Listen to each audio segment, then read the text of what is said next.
राम राम मंडळी, मी आहे नेहा राऊत आणि आज मला तुम्हाला बोलायचं आहे की काल मी जो व्हिडिओ बनवला की माझ्या मैत्रिणीसोबत असं झालेलं आहे की तिने जॉब करावं की लग्न करून डायरेक्ट महाराष्ट्रात यावं, असं बाहेर जागी तिची जॉब आहे.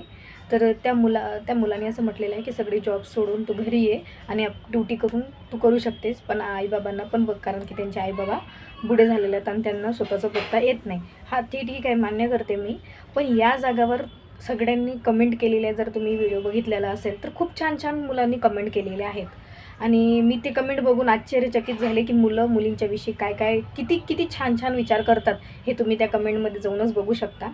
तर माझं असं म्हणणं आहे की जसं मुलीसोबत झालं, जर तुम्ही हे उलटं घेतलं की मुलासोबत असं झालेलं आहे, म्हणजे मुलाची शहराच्या ठिकाणी जॉब आहे आणि मुलीनं म्हटलेलं आहे की तू येऊ शकते, इकडे ये आणि महाराष्ट्रात जॉब कर, आपल्या आईबाबाचं होत नाही आहे आणि आईबाबांना पण सांभाळायला तुम्ही पण पाहिजे मला सोबत.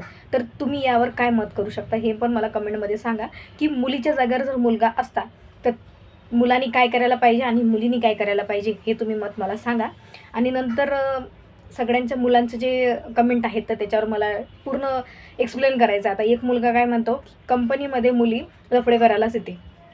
ठीक आहे, मग हे सांगा मला याच्यावर उत्तर तुम्ही स्वतःहून की फक्त मुलीच करतात का? इथं अर्ध्याहून जास्त मुलांची सुद्धा गर्लफ्रेंड आहेत. असं नाही की मुलीचेच बॉयफ्रेंड आहेत आणि मुलींनाच पटवून ठेवलेले आहेत, आणि मुलांनी स्वतःच्या हातानेच मुलांना पटवून घेतात, म्हणजे मुलं स्वतःच प्रपोज करतात. आणि हे आणि दुसऱ्या एका मुलाने अशी रिप्लाय दिलेला आहे की मुली लग्नानंतर 2 लेकराला घेऊन सोबत सोडून गेले, म्हणजे बायको स्वतः 2 लेकराला सोडून चालले गेला. ठीक आहे, मान्य करते एवढ्या साऱ्या बायांनी म्हणजे चुकी केल्या अशी, असं मान्य करत नाही की मी सगळ्याच मुली चांगल्या असतात, सगळ्याच मुली असं नाही म्हणत. काही काही मुलंसुद्धा, आता कोणी काय म्हणाला, आता मी मुलांच्या विषयी व्हिडिओ बनवलेला आहे की सगळे मुलं सेम नसतात, मुलं काही काही चांगले असतात. तर त्या प्रमाणे ना मुली पण सुद्धा सगळ्या सेम नसतात.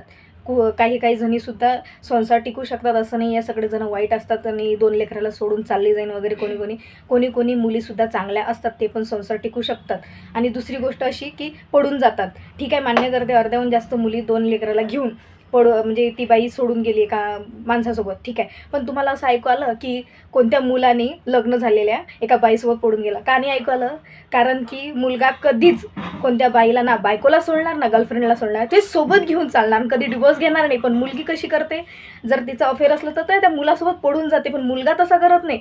म्हणजे दोन्ही सोबत होते, म्हणजे या तपल्यावर पण हात ठेवायचा आणि त्या तपल्यावर पण हात ठेवायचा, असं मुलांचं म्हणणे असते.